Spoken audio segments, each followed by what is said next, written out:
Across the last 3 years, Centria has been on a mission to fundamentally transform the model of care for our clients, our staff, and the industry. We will share with you our journey towards assent-based care, the lessons we've learned, and the people we've learned them with. We're your hosts, Timothy Yeager and Hillary Laney. Welcome to the HRE Podcast. Welcome to the second season of the HRE Podcast. Hillary, I'm really excited to be here with you today.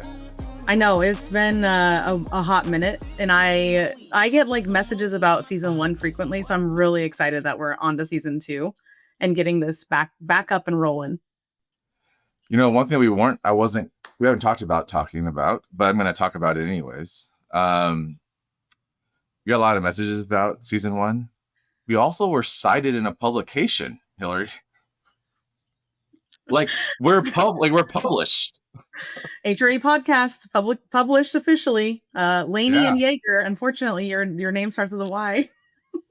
I'm used to being last in line most of my life. I was in the back of the classroom. It was like I think midnight my time when somebody reached out and were like, "Hey, have you read this?" And I was like, "No." And they're like, "You should." And I said, "Why?" And they're like, "You're cited in it." And I was like, "No way." And I immediately sent it to you, and I was like, "Timothy, you have to read this like right now." And you know, to me, and I told you this, like it was a moment of growth for me. Because at first, I think I would have been upset, but the truth is, if someone's going to try to publicly shame us for like widespread dissemination of compassionate services, like shameless, right? Like that, like if that's what we're going to be known for, then let it be so, right? Yeah. I'm proud of the work that we're doing. I'm proud of the stance that we've taken as a company, and you know, progress in my mind like takes this path, right? Whenever someone's making progress, there's always going to be people that push back against it, question it, or skeptical of it. That's part of the scientific process. I'm good with it. But as an organization, when we have not just a duty to our science, but a duty to the clients that we serve, like I'm always going to err on the side of safety and always in a side on the side of our client's voice. And so if we're going to be more for that, like let it be so. Yeah, they're different contexts. And I think there's merit in the discussion of like research, practice, where we attend to why we care about certain components of either side of that discussion. But in the reality, I think you and I have talked about this a lot, like, and this is somewhat of the theme we want to have for this series is the reality is we have humans who have a variety of experiences, a variety of background, a variety of educational experiences, a variety of practicum, a variety of skills and tools to come into work ready to engaging with our clients. And what are the tools that are going to make them not only the people the most successful, but also get them in contact with the reinforcement of the outcomes with their clients that are going to keep them engaged, keep them wanting to come back, right? Because at the rate we are right now, burnout is like the hot topic and it is rampant. And the more we can create high quality work environments for our staff to feel engaged, but also successful, that are leading to high quality, meaningful outcomes for our clients, the better. And I'm not saying we should put science to the side. It always has to be part of that conversation. But I think, you know, at risk of being cited again, like I'm okay with the risk that we're taking. Like I'm okay with maybe not having the rigor that a lab might have. And I don't think we should have that rigor. Yeah, it's different contexts, different functions, different purposes. And the other, you know, thing that you hit on, which is when we talk a lot about the skills necessary to engage in the services that we provide, the trainings that are necessary, the graduate schools that people go to prepare them for this job. We talk a lot about the skills to perform interventions or the philosophy behind the interventions. But this season, we took a different approach, which is like, what are the things that people need to be able to engage in to be able to provide these services? And it went down a completely other path than I think we thought of initially. We had this season's full of a lot of guests, a lot of meaningful conversations. And initially my question was, you know, season 1 we talked about HRE for our clients. And we heard a lot about HRE for our staff though in some of those conversations. But ultimately the first question I had was, how do you create conditions for HRE for our staff when they're working? And that took down went down a path that I wasn't expecting. And incredibly meaningful conversations as a result. Some of the guests we had fundamentally changed me. Some of the conversations that our guests are going to hear, or our listeners are going to hear from our guests this season. I think about them like almost every day. Some of the conversations, and many of the conversations, and many of the guests, and many of the things we talked about. And I think we went into this season really wanting to focus on staff. Like the focus has been on clients, and the focus should always be at the end of the day, like, what are our clients getting out of our services? What does good look like? How are we achieving what we say we're going to do? And how are we making sure that where we go, how we do it matters just as much. But this season, we really talked about like the it's an interlocking contingency with our staff's how and where our staff are and what they're doing and their behaviors. And so we really wanted to explore the staff side of this. And so we didn't spend much time talking about clients in the season. We spent a lot of time talking about leadership is not the right word, but like everyone's a leader, right? So like, how do you take care of yourself as a human so that you can show up as your best for the people you're leading or the clients you're serving or the organization you're within to make the most like impactful, progress or change you can. And that comes back to like, I don't know, Timothy, at the risk of revealing too much, we've talked about this plenty of times. Like you and I both have been on a journey to some extent of like learning to like regulate ourselves under stress and learning how to be in a moment of frustration and like take a breath and not respond with reactivity. Those are skills that I am still learning and still constantly trying to do better in.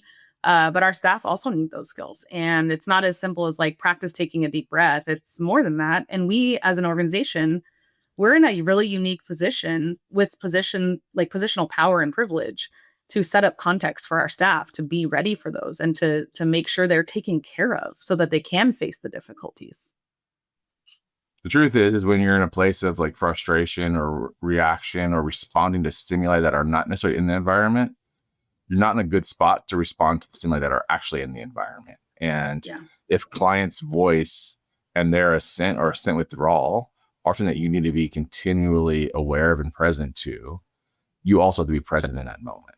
And our staff work in a variety of contexts, in a variety of like different environments under different conditions. They come to the job through the variety of different situations, right? Like behavior is not linear, right? It's non-linear, and all these things that are occurring come to this moment, right? All these streams come into this moment with a client. And how do you best set up yourself for that moment? And how do you best set up your staff for that moment? And how do you arrange the environmental contingencies so in that moment that staff's or that client's voice is heard? And ultimately, I think that this season's about that. And I'm really proud of the conversations we had. And like you, I am forever changed as a result of the conversations that we had. I think, a different type of leader. I'm definitely a different type of father. It's definitely changed my perspective on the clients that we serve. And I've taken a lot of things to heart, and it's really just impacted how I view a lot of the work that we do.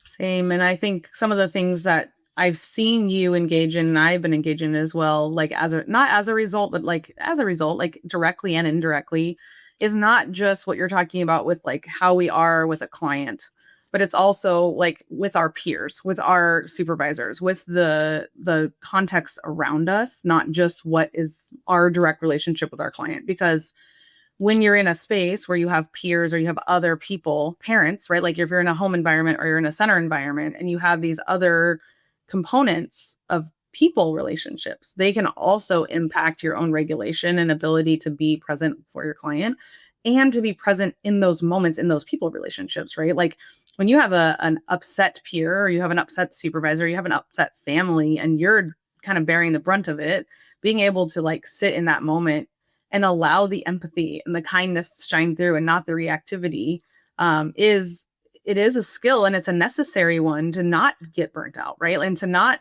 feel drug under and to not let work overtake your soul and your life. And so I think, it's about the clients, but it's also about like us as humans, how we relate to one another, how we engage with one another. I think one of the things I have been personally working on a lot in the last 6 to 8 weeks has been like really trying to sit in curiosity and really, because like the empathy validation piece, I feel like I can do that, right? Like that's a little bit of a fluency thing for me, is like I do this a lot, I can do that, but it's the sitting in curiosity for me that becomes more challenging when I'm triggered and having a tough time. And that alone is a skill, like transforming, why did you, like, you did this to me, to, hey, what happened for you in this moment that I could have understood better? That's a skill that we have to develop, but it comes from a peacefulness within yourself. And again, like as an organization, as leaders, I mean, you and I have had this conversation frequently about the leaders within our organization and how they're treating their staff, like not even talking about the clients, but staff to staff or supervisor to staff starts that. It sets the occasion for and models what we want our staff to do for each other, for their clients, and for every interaction that they're in. Yeah. So this season, people can expect we have conversations around how to effectively lead people and create an environment where people feel heard. We have conversations around how you develop people through this process, and like learning from some incredible people and how they've taken an approach to develop people in our approach to like transform our company into an ascent-based model. Learn for how you work with schools and go into school staffs. And we also have a really challenging conversation around HRE for staff is probably not the right approach. And my premise was probably flawed, and I walked away from that. Yeah, our premise is enlightened. We also had a meaningful conversation how this applies to food and how to support people to eat and the challenging context that can create.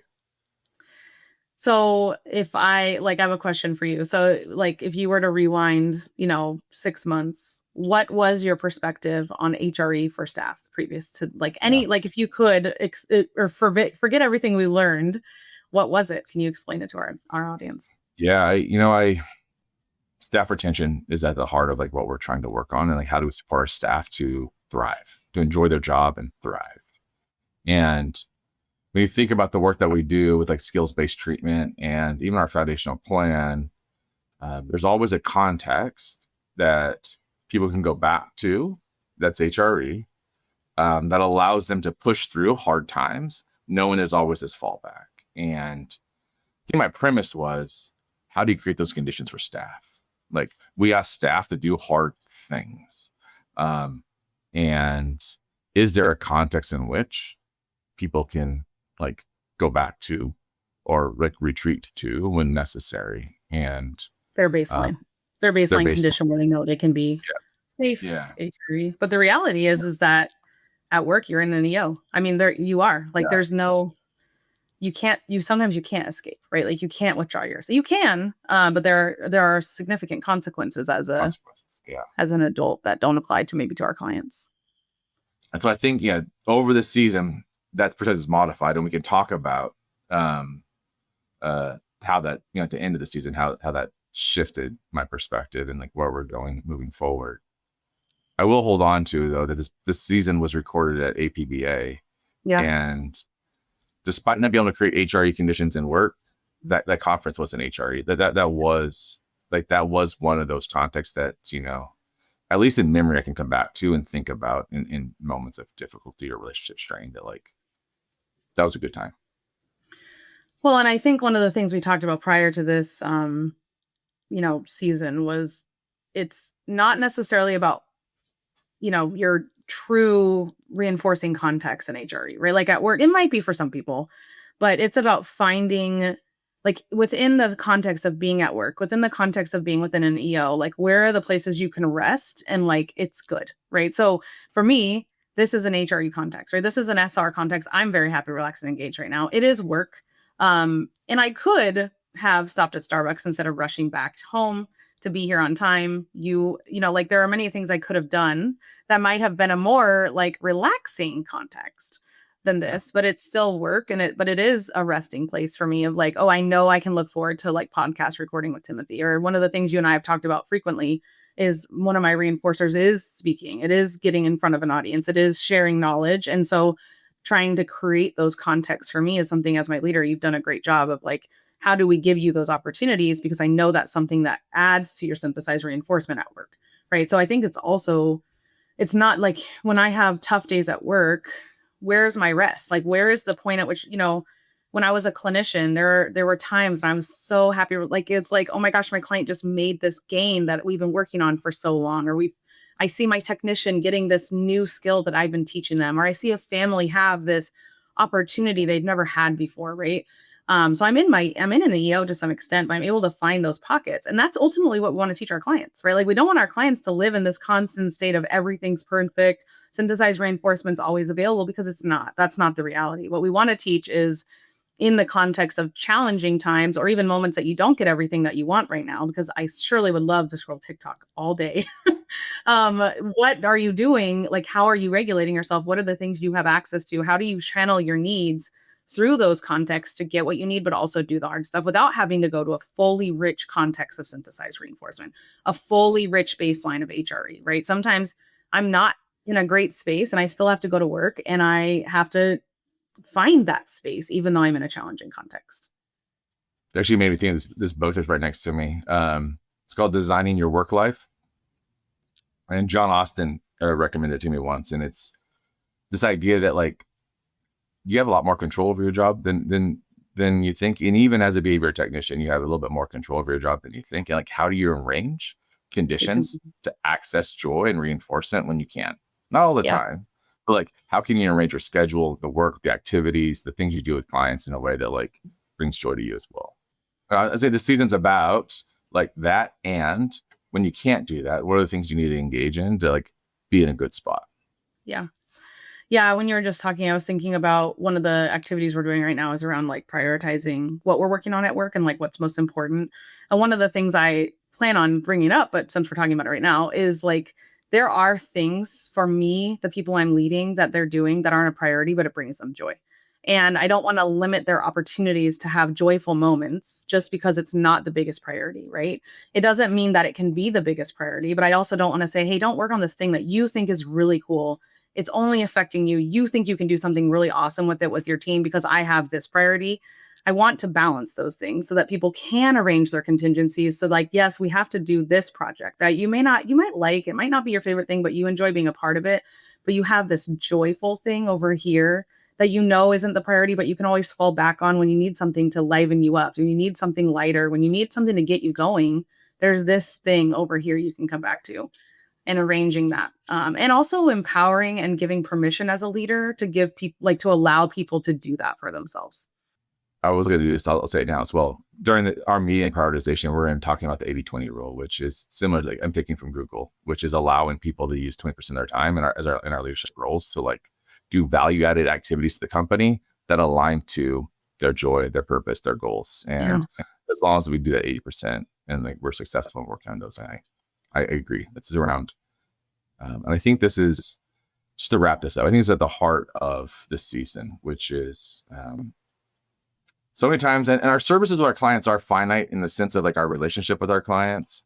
The work that we do hopefully should be, like, much more infinite with them. But I think the perspective that I walked away from this season with, and I'm hopeful that others do, is take a long-term view on people. And as a leader, as a technician, as a BCBA or a director, think about the long-term skills that we need to develop with people and the people that we support, and how do we create conditions to do that. You can more easily, and in my case, more quickly, get people to do things under aversive contingencies. But that's not benefiting anybody, and those are not lasting. Those are only going to incur into those contingencies. But if you take a long-term perspective on developing people, supporting people, those skills will transfer, and they'll bring a lot more joy into the work they have. And so I'm looking forward to feedback. Invest in them. Pour into them. Before we wrap, I want to add something. Not everyone who's listening maybe saw your LinkedIn post about one of our episodes. And I do think that's a powerful, like, maybe an ending to our intro to go into the season, which is, we had a guest, we were going up in the elevator, and you turned to me and you said, I am having a rough time right now. Like, I don't know if I am in the space to do this interview. And you wrote about it on LinkedIn, and would you recap that story? Like, I go into a podcast not with specific. We have some, like, general guidelines of questions that we want to ask, but I didn't have a general understanding of the person and who we're bringing in. Season 1 was all our employees who I know like deeply and cared about. And so it was an easy conversation. But some of these conversations were people I looked up to, right? Like significantly looked up to for, decade. And the individual you're speaking about, Dr. Mahdi Sura, was someone that I had a lot of respect for, but never met and never talked to.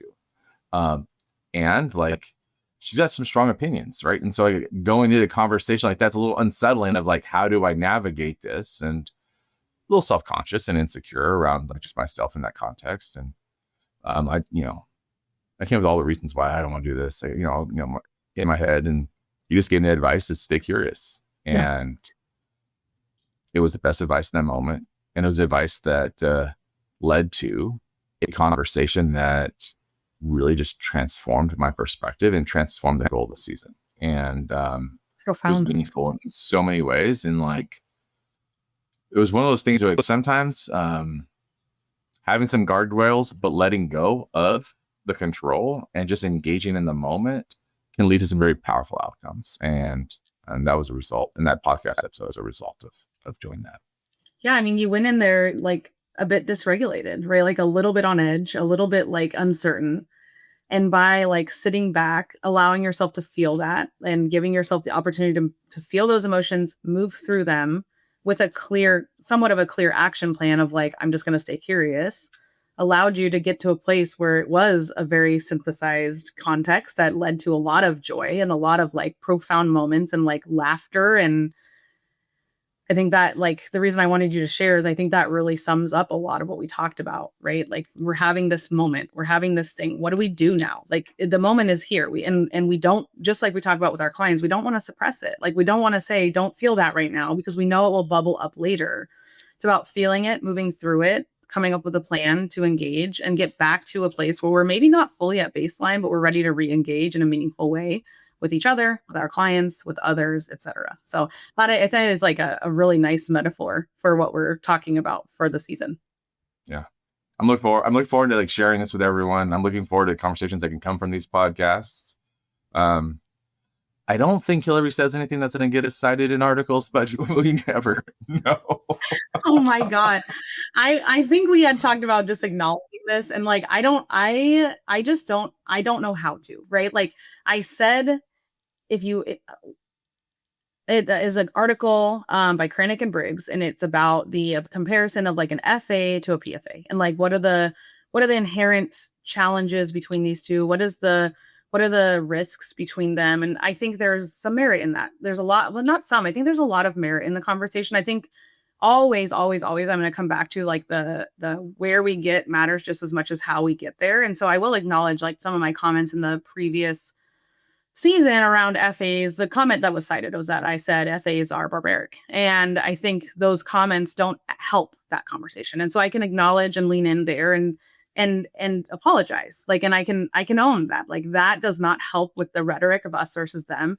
And we're in a context right now in the world where like bipartisanship is a real issue. And like, I have tried to make a commitment in the last year or so to really lean in on bridging versus dividing. And so that really, I think, was the core of that article and what they were trying to say, while also adding some to the rhetoric themselves. And so I think some divisive commentary. Yeah, it was some additional divisive commentary. So I can own my part of that. I also don't want to back down from my man. I'm getting nervous saying this live. I would say this though. This is gonna be season 3 as well of the podcast. We're gonna be digging in here. Yeah.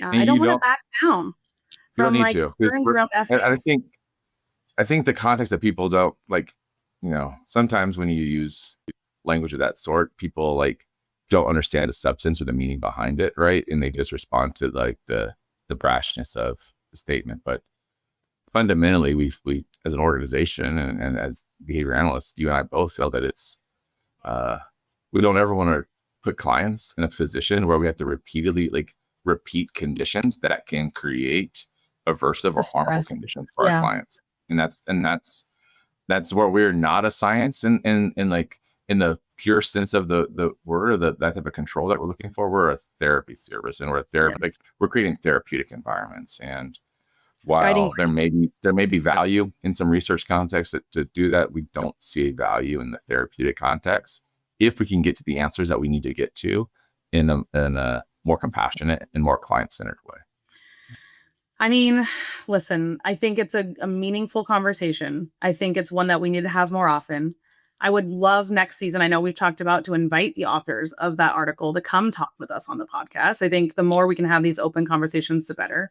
I will say having my words plastered in presentations with barbarians and AI generated images behind them doesn't lend itself for this conversation to be more open, because the comments I made in the podcast weren't directed at a person, but I feel that some of the things that were said in a presentation as well as that article were directed at a single person or an organization or you and I, and it felt a little bit more personal than a discourse around science. And so I might get cited for that, but I don't want to back down from some of our convictions as an organization that you brought me here to do, which is like, our guiding principle is safety first. Our guiding principle is client-centered. And it doesn't mean that FAs are not client-centered. It does not mean that that doesn't have merit in its own way. But it's just not the way we would like to proceed with those ideals in mind. And that is one of the talks I give frequently, which is values don't mean anything without actions prescribed behind them. And so, well, I think those authors and the two of us could agree we want safety. I think we would agree. And in the article, they do talk about being client-centered. They do talk about outcomes, which is why the idea of how we get there matters so much to me. And I want to have that conversation of how we get there. I want to talk about why that might be different for their setting versus ours. And so I think that's maybe a preview into season 3. And also to tie it back to season 2, like, I'm recognizing myself right now that I'm getting a little bit heightened. My heart rate is up. I'm having to take some deep breaths. And so it's also an opportunity to continue to work on my own growth areas that I know and acknowledge, which is around curiosity. It's around avoiding inflammatory language. It's around like regulating myself in difficult moments and difficult conversations so I can join meaningfully. And so I will fully own those comments and I will fully own the outcome of that. And I look forward to any conversations anyone wants to have with us. And so if you're listening to this and you want to be a guest to talk about our philosophy, FAs, different ways of analyzing behavior, whether that's, for or against, which I hate using the word, like, let's have a bridging the gap conversation. Let's have the real discussion where we're coming at each other from humans. We're trying to have a curiosity driven conversation where we're not pointing fingers, which I will say I did, but allows our listeners to hear more about this in more depth with more humanity behind it. All for it. Yeah. I also probably should ask you about talking about this in advance, but it just felt like we should acknowledge it, given that it happened in the middle. I mean, we've talked about it a lot. I'm like happy that we're talking about it here because I think, I don't want to have conversations behind closed doors. I think the more we do that, the more we add the fuel to the fire. I don't think anyone that works with me would ever say that I don't address things directly. I am a very direct, I want to talk things out. I want to work it out. And so it's sometimes scary to do that. And it puts you in a very vulnerable position. But I am glad you asked, Timothy, you just brought it up. I think it is an important conversation, and not to detract from season 2, but this article came out like a week before we started recording season 2. And so we were having a lot of conversations, and there are some references to it throughout this season. And I don't know, I think it's about caring for one another. I think this season is about not just caring for our clients, caring for each other. And I think that ties nicely into what we're thinking for season 3, which is how do we bridge some of this divide and continue to care for each other, even if we disagree. Agreed. Well, with that, we don't want to have conversations behind closed doors. So if there are people out there that want to engage with us on social media, we want to be part of an ongoing conversation to support assist-based care in its, evolution in our field, and both in a client-centered way as well as a staff-focused way. So reach out to Timothy on LinkedIn. Yeah, check it out on LinkedIn. It'll be in the speaker notes, in the notes of the podcast, Timothy's LinkedIn. For sure. We'll take care, everybody. And that concludes another episode of the HRE Podcast. Thanks for listening. If the HRE Podcast is a part of your synthesized reinforcers, let us know what else would make the perfect reinforcement context for you in the comments below, and join us next time.